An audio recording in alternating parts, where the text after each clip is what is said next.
yesterday while looking ahead to today's sports day. This is the Morning Drive Podcast from Double T 97.3. If you were to go around town today to various businesses, really of all kind of large, small, in between, delivery services, retail locations, things like that. Usually the gal at the front desk has the big, huge desk calendar and is marking off the days with an X, pink or green or, light blue, lavender, something along those lines. The more creative ones have a different color for each month. Okay. So just do that as a casual observation. Another casual observation from yesterday, the Rangers and the Astros, with regard to the fine broadcasts of both. I really, really enjoyed Eric Nadel yesterday as I was driving around town in the rain. He was, it was vintage stuff, just the very casual, relaxed trivia, kind of intermingled in, amongst the guys. They had a trivia question about only two teams, and I can't remember all the players, but only two teams had three guys that were 20-20 guys, 20 home runs, 20 stolen bases. And so they were teasing that and guessing on the 88 Mets and the 2009 Philadelphia Phillies. Okay. And so I was playing along, and I only got one of them right, but I don't know. I really enjoyed that, and that's to me part of. There's two aspects of a baseball broadcast I think that I really enjoy. One is the compelling, sit on the edge of your seat, 3-2 game, 5-4 game, whatever, where the game means something, pennant race time or conference race time, or you get into the NCAA tournament, or you get into the postseason play, whatever, wild card games, especially day games too, where you're kind of in and out of the broadcast. And then the other aspect is, on when a team is playing and they're way out of it, and it just becomes a conversation of two or three guys just sitting there talking, and the ball game's going on. I just find that incredibly enjoyable. Yeah, sometimes you got to switch modes, because in a game that's meaningless or a game that's a blowout, you can't try to act like you're dialed into every pitch and that's what people want to hear. Yeah. Or it's just, you can do it a little bit in other sports, but I guess it's a little bit different with all the downtime of baseball. But and Nadel's, he's a pro at giving you both. He is, right. He's able to do both. Like, if there's a no-hitter going on, there's no silly business. But if it's a, here we are now in the month of September, there'll be a lot of background stories about this player, or even guys coming up. He has the ability to shift gears from, old ballparks or old players or things along those lines. And I think for the Mets, it was Kevin Elster, Howard Johnson, and Darryl Strawberry. And for the 88 Mets, I had guessed Lenny Dykstra, Mookie Wilson, and Darryl Strawberry. And Nadel, I think, guessed Hojo, Strawberry, and then he had Mookie Wilson, too. So I felt like, I'm feeling pretty good if I'm at least got two of the same names that Nadel got. Sure. But he was wrong. But anyway, that was one aspect. The other aspect, and this is really directed to Astro fans, and you guys can give your opinions as well. But I was listening to the Astro broadcast at the very beginning, and they had a highlight from when they won the World Series. And I was just thinking, okay, with what we know about that team, and with what we know about what transpired, and I'm not saying that the Astros were the first team in the history of ever to cheat at winning a World Series. They were the first ones to get caught and be absolutely blatant about it, with what they did and stealing signs and the trash cans and the whole thing. But I was just wondering, if you're an Astros fan and every time you hear that, does it make you happy? Does it make you mad? Does it make you indifferent? Does it make you somewhat embarrassed? Like, God, I wish they wouldn't play that. You know what I'm saying? Wouldn't play. The highlight of them winning the World Series. Oh no! I think if you're an Astros fan, you forget all that stuff. That's not clouding your memory. Okay. Yeah, memories of that. No, I think you dial in. You're 100% supporting of your team. You might have a little bit in the back of your mind. Hate that we got it that way, or can't wait for us to win another one to kind of shut everybody up or whatever. But at the same time, I don't think you're embarrassed by that. I just don't. I think you just kind of let it get past. You just kind of get past that. You let yourself get past it. Because I guess in fairness, what you could say is, well, how do such and such fan base feel about winning one in football, or how does or basketball or something like that, where you maybe feel like that players cheated, or guys were using steroids or whatever. That you just say, okay, well, we cheated in this way, but other teams have cheated in other ways. Yeah. I think Michigan still likes hearing the Fab Five calls. Yeah, no doubt. No, and that's certainly one. You certainly that's a little bit. That feels a little bit different to me because it was taken away from them. The Astros World Series was not taken away from them. Yeah, right. Except that we all know in sports that's the stupidest thing we can do, because we all know who won the World Series that year. We all know what the Fab Five didn't do in the finals. I mean, in the NCAA National Championship. They made it to the Final Four. And first, Michigan never won one. Right, no, but they just got we know they got to the Final Four. We know that they got there. We know what those guys did on the court, taking the memory. They can't take the memory out of our brain. Yeah, we know they called timeouts that they didn't have to take. Yeah. At least We're probably more embarrassed by that. Sorry about you, right? Or more embarrassed by the fact that none of them can get along. Or more embarrassed that one of their key players is now the coach and he tried to fight people last year in the middle of the game. See, those are things they should be embarrassed about. Those are the things. Right. Tyler says, this flags fly forever. I will always enjoy the highlights. Okay. I get it. No, I understand. If I was an Astro fan, that's why I'd be. Yeah. Again, it just struck me as I was listening to that broadcast on 100.7 The Score. It's like, I wonder. I just said to myself, I wonder how Astros fans feel about that. So now I know. This Astros won more games on the road that playoff year. Okay. There's no doubt they were a great team. There's no doubt. So we'll have Rangers on the air tonight at 5:30 as they'll take on the Red Sox on 100.7 The Score this evening. So if you want a little baseball, you can get that. I'm more interested to see how Major League Baseball writers are going to treat them when it comes to the Hall of Fame. Because I've moved past your question, because I think, like Tyler said, flags fly forever. They didn't take it away from them. They're the champs. Okay. All right. But how are the guys in that era going to be thought of when it comes to Hall of Fame kind of stuff, right? I mean, the Correas and Altuves and Bregman and Springer. I mean, those are the ones that were popping into my mind, right? Those are the guys that are worthy of being Hall of Famers, right? 2 of them have admitted, and 2 of them have not. And 2 of them were very cocky and, just didn't show any sort of remorse. You can kind of almost compare the Clemens and Bonds and Andy Pettitte situation with that. Now, sure. I'm not sitting here saying Pettitte, maybe Pettitte becomes a Hall of Famer at some point in time. I don't know if he has enough wins. Yeah, I don't know either. But that's a good point. But I think that it's just our society seems to accept that. I mean, as much as we all want to point out people's flaws, we accept it when you admit it. Yeah.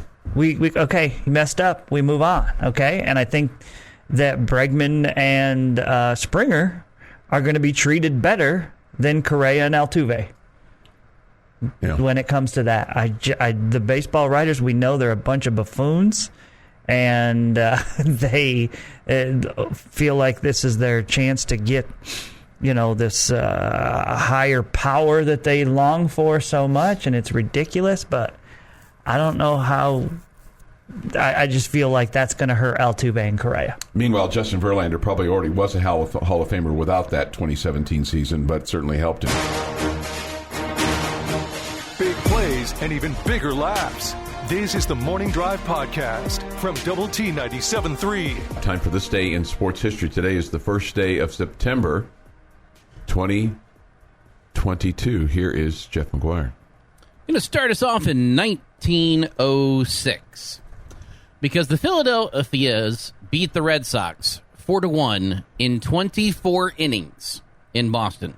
It's the longest game in the American League Baseball history. Both starters went the distance as the A's hurler Jack Combs overcomes Boston's Joe Harris. Wow.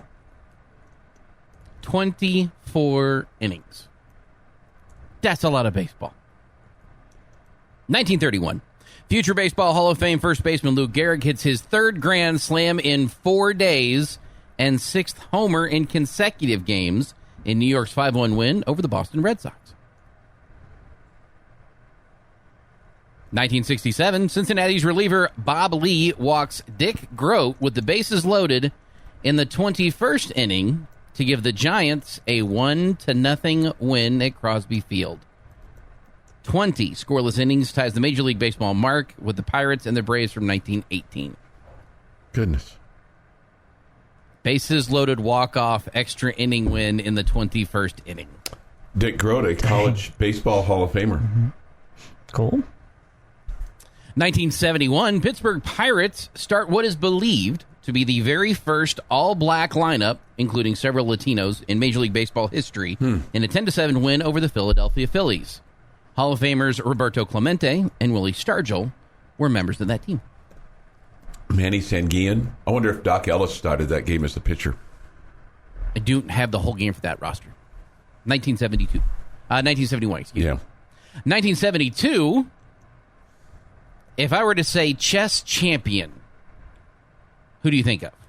Bobby Fischer. That's the only name I can think of as well, and this is the day that the American chess grandmaster Bobby Fischer beats Russian champion Boris Spassky 12.5 to 8.5, no idea what that means, in Reykjavik, Iceland. It is the most publicized world title match ever played. It's Fischer's first American. He's the first American to win the title. It's crazy because I remember that craze over Bobby Fischer. He was young, and he was up against the Russian, and of course, in those days, you had the Cold War, and you had the, the Ruskies and the Red Phone, and just dun dun dun dun dun dun dun dun. Just you think of the Russian Imperial March. No, you just think of the Russian tanks going through the in the Kremlin and to the Imperial March. I usually normally think of it from the Russian anthem. Anyway, so wasn't that Darth Vader song? Yeah, that's why I'm a little shocked that that's the one Chuck pulled. It works, though. I mean, Darth Vader, if he was going to be, working for some country, it would be Russia. Yeah. It's a thought that's going to fester. I think there's somebody worse. But you can't, okay. That's a thought that's going to fester. I think it fits. 1975, New York Met pitcher Tom Seaver shuts out the Pittsburgh Pirates 3-0. First to reach 200 strikeouts for a Major League Baseball record 8 straight season. In 1984, Willie Totten from Mississippi Valley State passes for a Division I AA record of 536 yards, 9 touchdowns, in an 86-0 win over Kentucky State. Wow. Whoa. He was probably helped a little bit by his wide receiver, Jerry Rice, who caught 17 passes for 294 yards and 5 scores, breaking his own Division I AA record for total yardage and pass receptions. When you said Mississippi Valley State, much like when you said chess champion, I immediately thought of Jerry Rice. So okay, how many balls did Jerry Rice catch? 1999, ex-Pittsburgh Penguins star Mario Lemieux is approved as the new owner of the struggling franchise. The Penguins become the very first club in pro sports history to be owned by a former member of their team. And in 2006, this is when you guys are about to start booing, Roger Goodell begins his 10 as NFL commissioner. Watching the NFL draft anytime, Roger, that wears me out. Like, if he's done something today, I'm in booing him. It just wears me out. We're just booing for the sake of booing. Yeah. It is beginning of the month, which means It's National Chicken, Honey, Mushroom, Papaya, Potato, and Rice Month. I think I'm out on the mushrooms and the papaya. I like papaya. Me too. It's not my favorite. I'll pass on both those. And I'm 99% sure this is how you say it. It's one of those words I know. I know what it is. It's National Gyro Day. Gyro? Yeah, Euro is right. Gyro. Oh, gyro. I don't think it's gyro. I think it's Euro. I think it's gyro. I think it's Gyro. Gyro. Yeah. Yeah. It's a sandwich? Kind of. It's a Greek sandwich. Yeah, it's Greek. It's a gyro. Okay. No. I hear people say it both ways. Do you? I don't know Okay. if they're joking when they say gyro or whatever, because it doesn't look like Euro, but you hear a lot of people say it that way, so I have no idea. I have had one. They are delicious, but I always get the word wrong.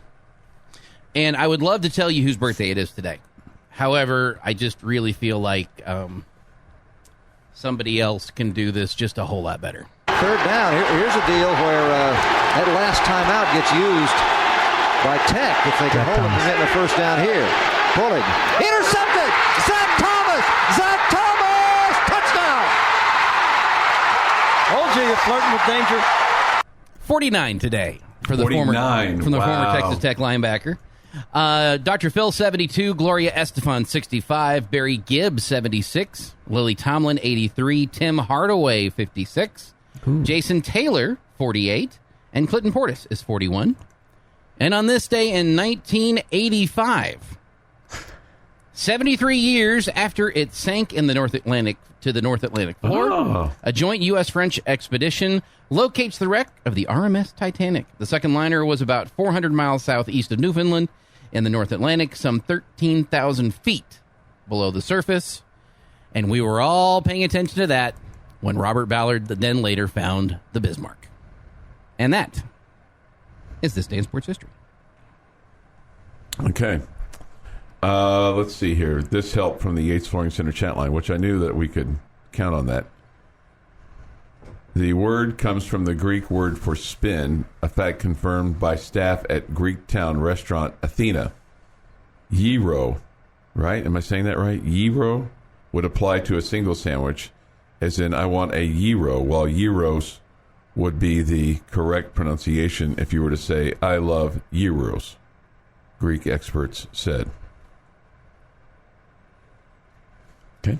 I don't know that I've got it figured out still. I know what they are. They are delicious. Yeah.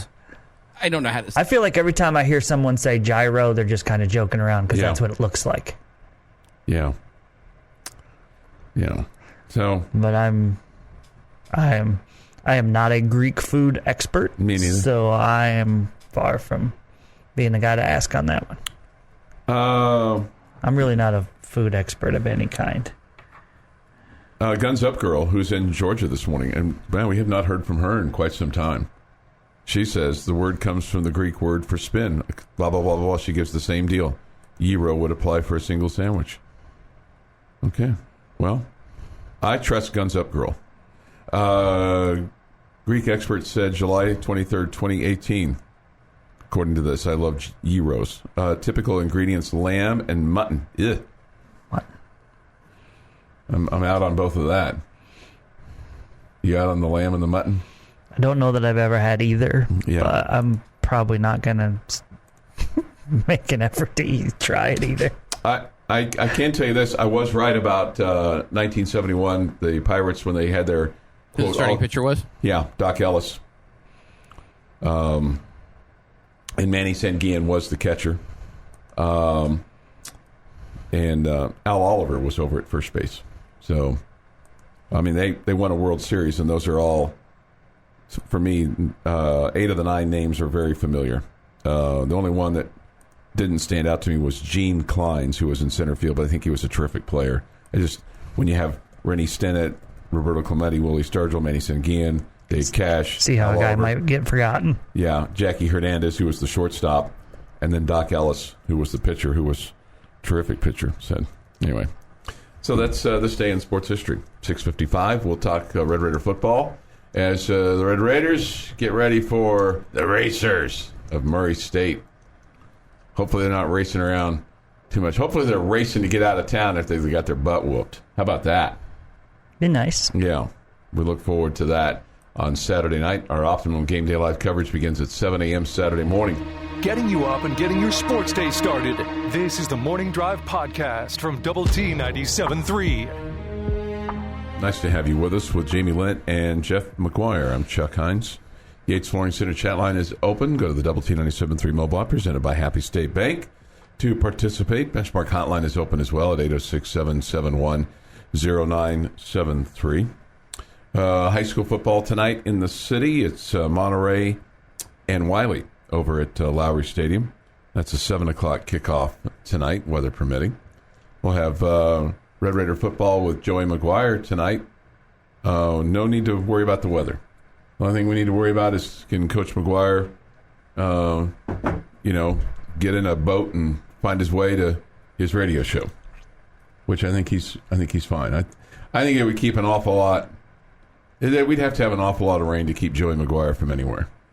I think he'd swim through it to be able to get to talk to people and shake hands and kiss babies and things along those lines. Well, I don't think it's supposed to rain today, so I think I don't think it's supposed to rain much, I should say. Yeah. So I think he'll be fine. I think the water will dry up as the day goes along. Okay, man, it was. I got to drive through some lakes on my way home yesterday. Man, it was dicey. There were some dicey moments yesterday. You got to be careful because some of these, low-lying, intersections. I don't see any rain in the can drown you out. Forecast for the rest of the day. Okay, great. So, this fire sprinkler guy thinks Chuck should rewrite science for the meteorologist. Okay. Raiders' dad says this: I would have been on Team Chuck on this lightning issue until 2 weeks ago when lightning struck my front yard while we were watching out the window and saw the damage it did. What did it do? I'm team I'll wait for the lightning to pass now. Okay. Bullfighter says Joey Mack walks on water, Chuck. Yeah. It's the damnedest thing. Guy hasn't coached a game yet, and he does. He walks on water. It's almost like, and you made a great point the other day, Jamie, when you said, there's a part of me that's like, let's just have some more preseason because it's going so well right now for everybody. Everybody's just on the same page. We haven't had a controversial call yet or a close game or a disappointing loss or anything yet. It's been all just nothing but, pinwheels and unicorns. I think we as sports fans, we tend to we build people up pretty quickly, and tear them down. just the same. Yeah. So it's just kind of a vicious cycle. Yeah, no doubt. Mm-hmm. I was thinking about something during the break. Last year, I don't know, I think we spent a lot of time talking about, the running back situation and SaRodorick Thompson and Taj Brooks. Part of it was due to health. Part of it might have been how we perceived how the offense was going to be and that you felt like, man, you really got to have them. I think the other thing, too, was the opening game last week against Houston, based on how the previous season had gone. And, I think there was a lot of pressure on that football team last year to win that first game. Not that they were going to fire the coach after one game, but that was certainly a game that was, I think, circled by okay, you got to win that game.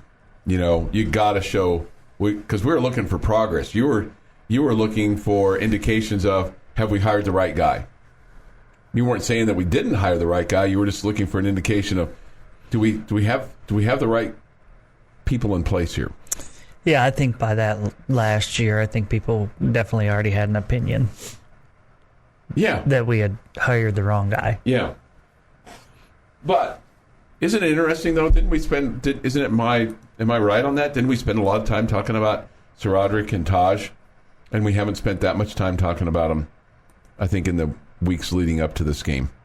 Yeah, known commodities. Yeah. Know what to expect. They've been here a long time. Confidence in both of them. Yeah. You also know that both of them are going to play a bunch. So it's not like it's one or the other, right? Because with the quarterbacks, right? It's listed on the depth chart. SaRodorick's listed first, and then there's Taj Brooks. So, no Cameron Valdez for this game. He's out for a couple of weeks. Might be back for North Carolina State. Has dinged up a knee. So that's maybe the one thing you'd like to see just a little bit more of, but we'll see.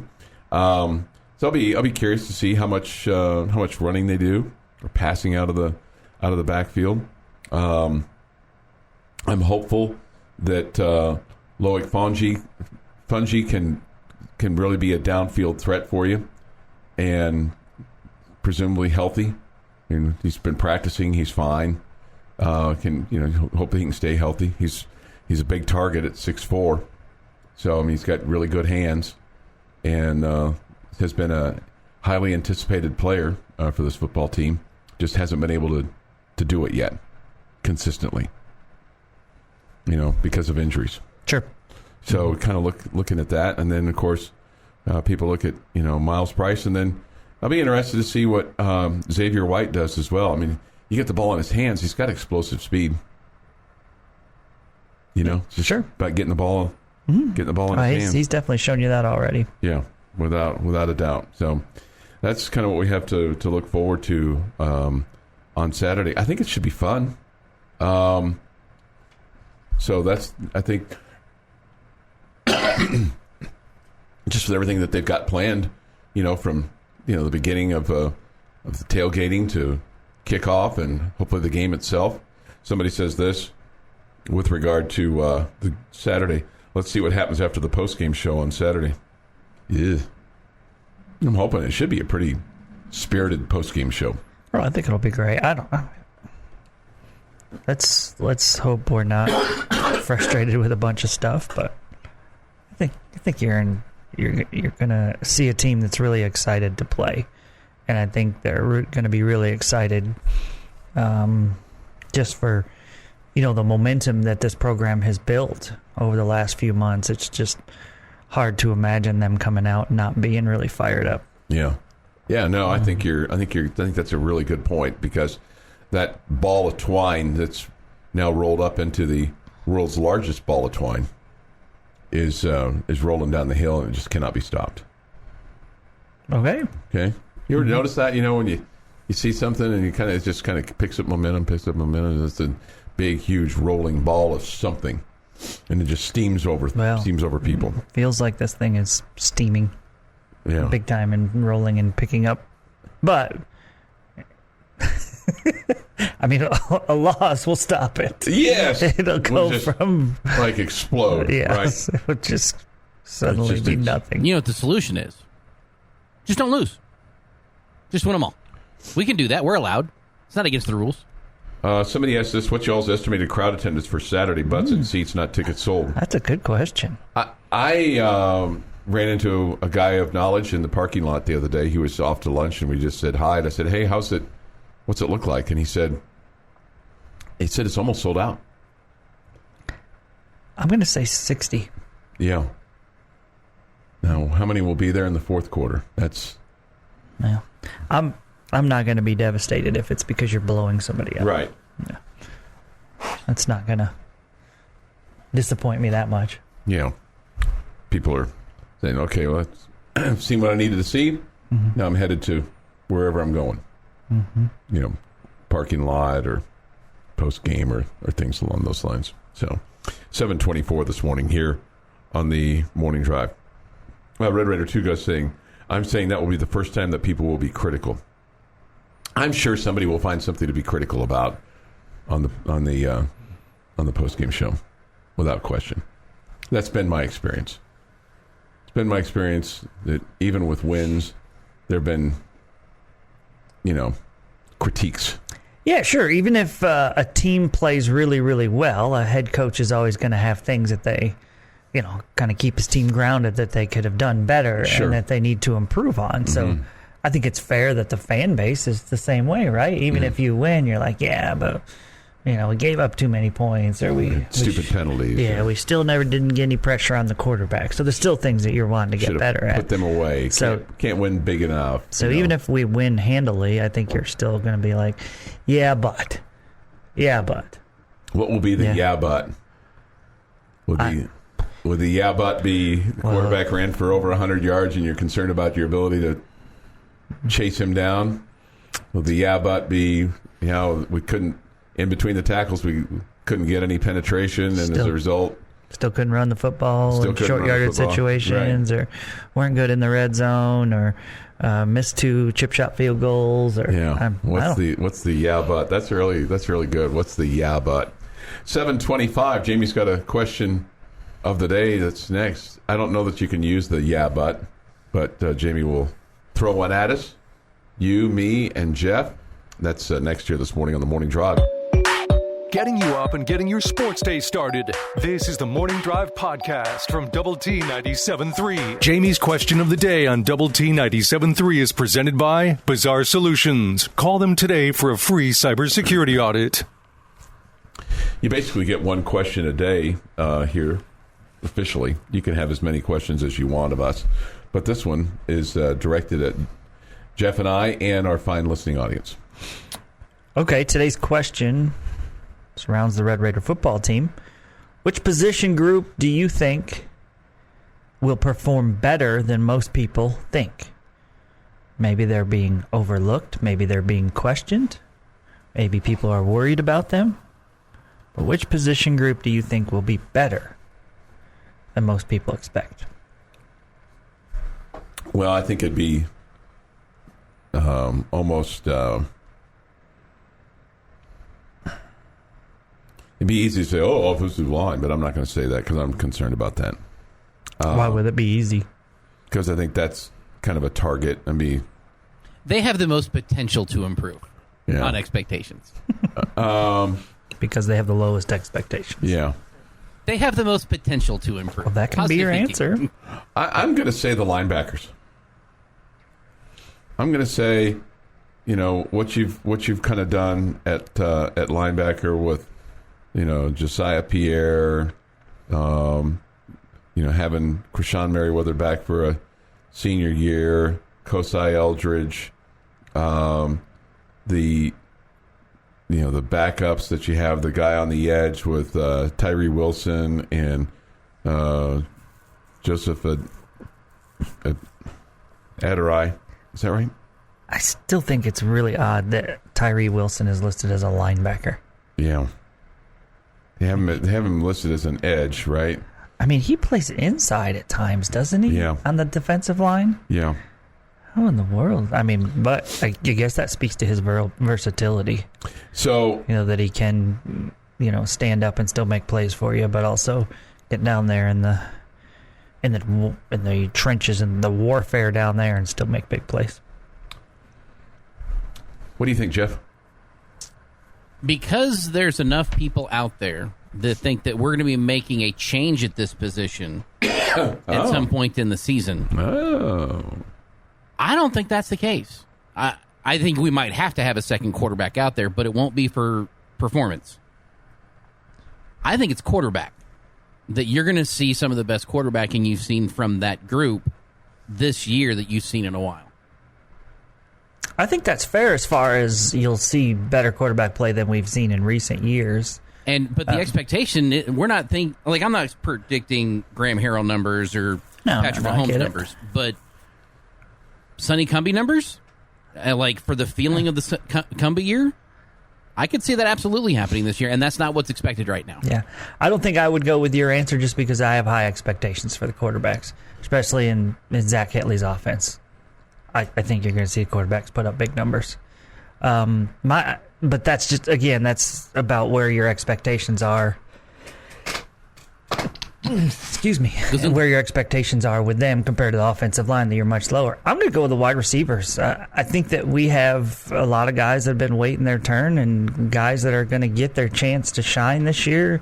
And in this offense, I think you'll see them get the ball in their hands a bunch. And I think by the end of the year, we'll be talking about, here it was again, another year of plug and play with you recruit some good receivers, they come in, they wait their turn, and then they're making plays for you. And again, in this offense, they're going to get their opportunity. I think that's a good answer. I mean, especially when you kind of look at the guys that are there, whether it's Price or White or Loic Fungi or Brady Boyd. You also have, the tight end group, whether it's Henry Teeter or Mason Tharp or Baylor Cupp. All those guys highly capable of catching the ball. If you want to include the tight ends in your wide receiver group, sure. I understand that.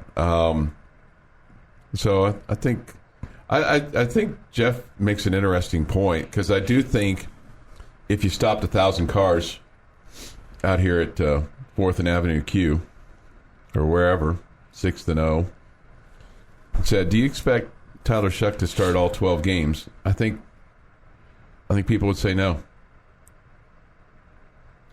And it could be... I would agree. Could be injury. It could be performance. Mm-hmm. Just in recent years, injuries has caused you to not start the same guy every game. Sure.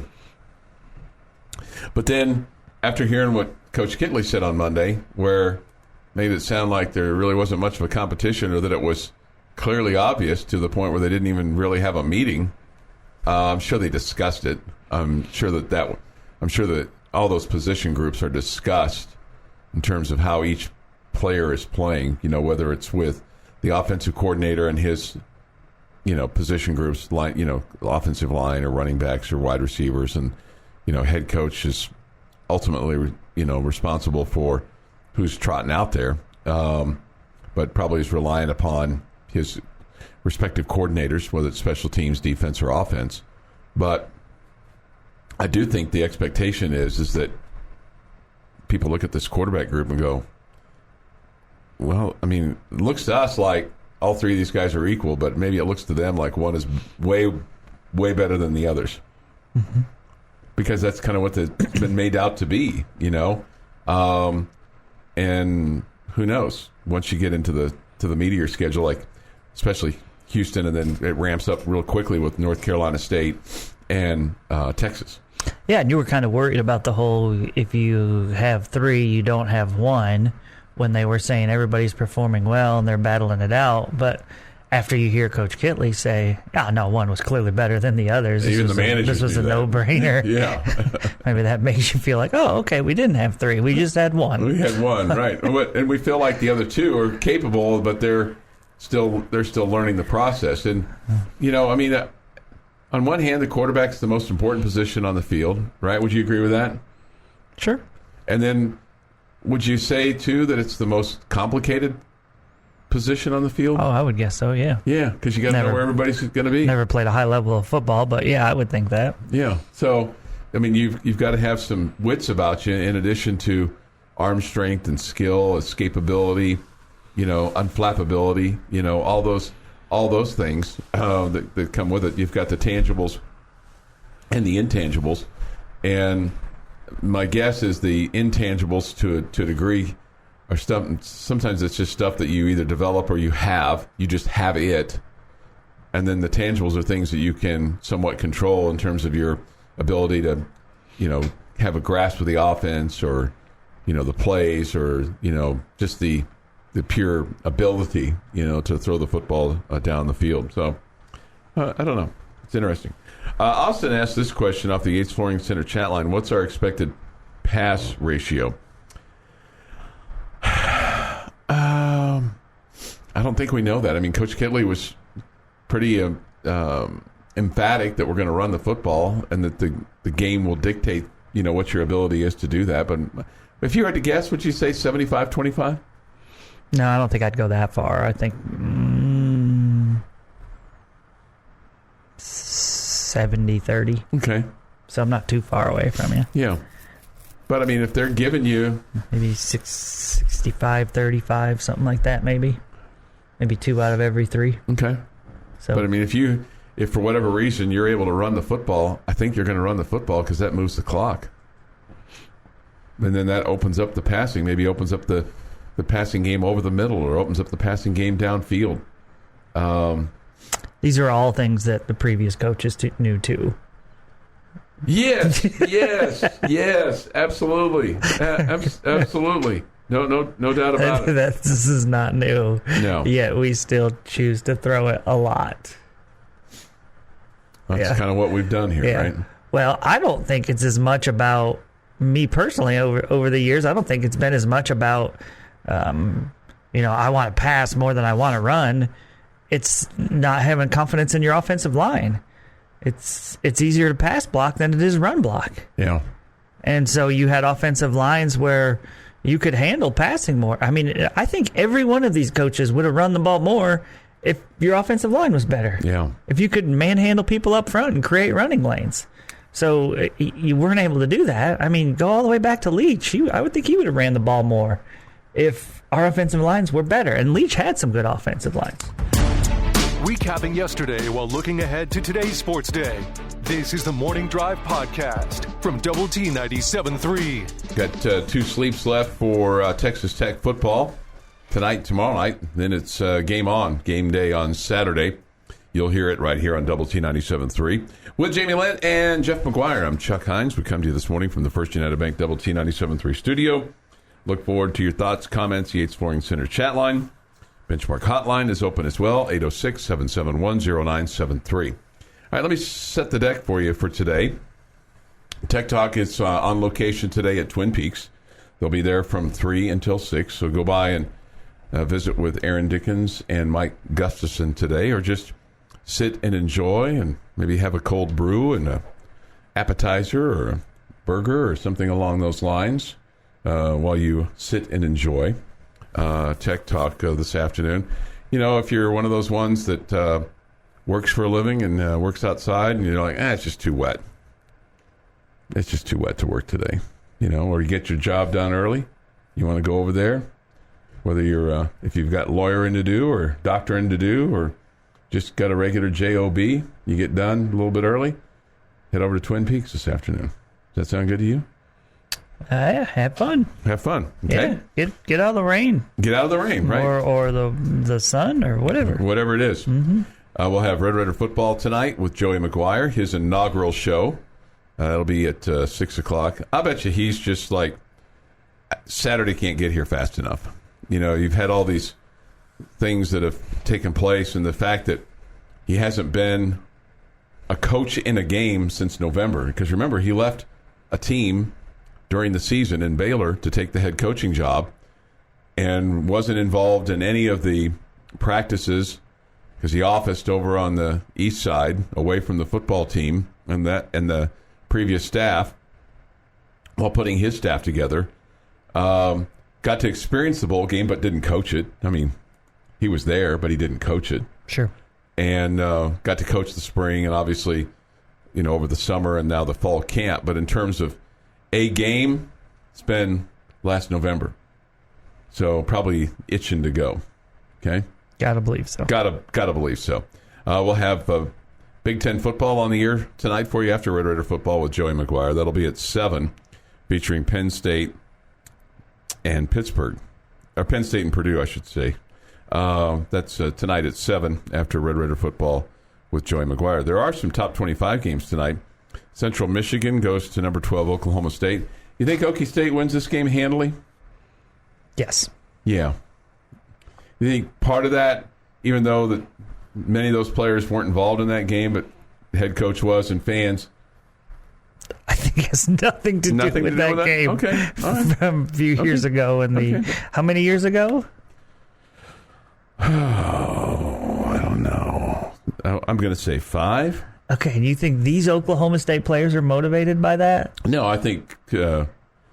I mean, their fans probably want to beat the Jeekers out of right out of Central Michigan, but 2016. So it was 6 years ago. These kids don't even know it existed. No, you're right. These kids are, much more interested in how many likes they got on their last post on Twitter. Yeah. They have no. We're going to win this one for the class of 2016. Yeah. No. Yeah, no. Fan base remembers, yes, 100%. Yeah. And they want to beat Central Michigan and rub their nose in it, sure. Yeah. So, but I don't think any of these players are upset about it. No, I think you're right. Jamez Kimbrough, a center for Central Michigan, was asked about the upset, and basically he made mention of the fact of it's not something that you.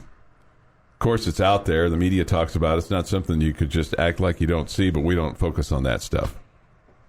Okay.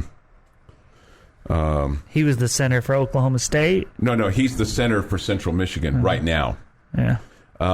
Cooper Rush, though, was the guy that connected on the Hail Mary, plus a lateral and a run, and Central Michigan had on a play that should not have happened. On a play that should not have controversial. Well, just we're wrong call by the official. Yeah, on an intentional grounding that was called on Oklahoma State on 4th down. So they won. Central Michigan did 30-27. It's just like if North Texas came here, we'd be talking about 1999 and 1988. We would, and the fan base would, yes. And the head coach would be like, okay, I was in high school, in 1988 or 1999. Not the players. But not the players. Not the players. Yeah, not the players. And when I mean in high school, Joey McGuire's 10 years younger than me, so probably graduated from high school in 89. So he was probably literally in high school in 1988 when North Texas beat Spike here. And in 99, he was probably coaching high school somewhere when North Texas came here and beat Spike here. And that's 23 years ago. How many times did North Texas come here and win? Twice. 88 and 99. Crazy, huh? Yeah. And dang near beat us with Mike Leach. I thought they beat us when I was going to school.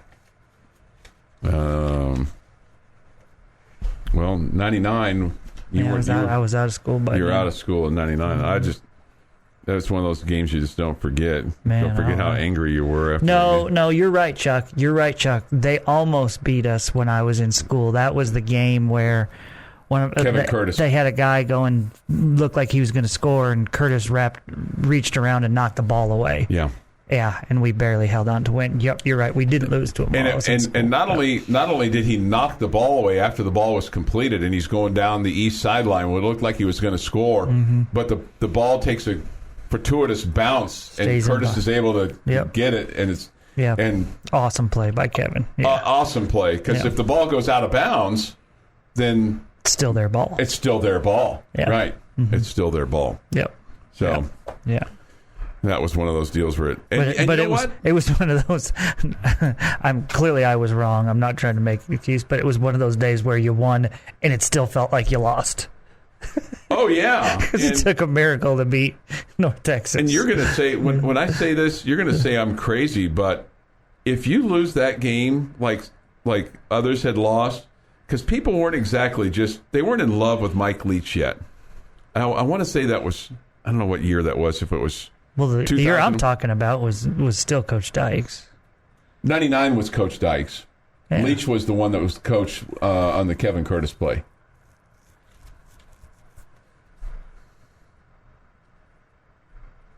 I got to get I'm looking for my year by year here. But yeah, Leach was the coach for that game, and you were lucky to, like I said, win. But if they'd have lost that game, there'd have been people that would have been ready to run him out of town because it wasn't exactly going swimmingly. Year by year, here we go. I think it was 01. Let's see here, Texas Tech versus North Texas. No, in 01 we beat them handily. It was 2000. It was his first year. 13-7, Texas Tech wins at home in front of 36,925. The third of 4 games against Patsies. You'd beaten New Mexico, Utah State, quarterbacked by Matt Wells, and then North Texas.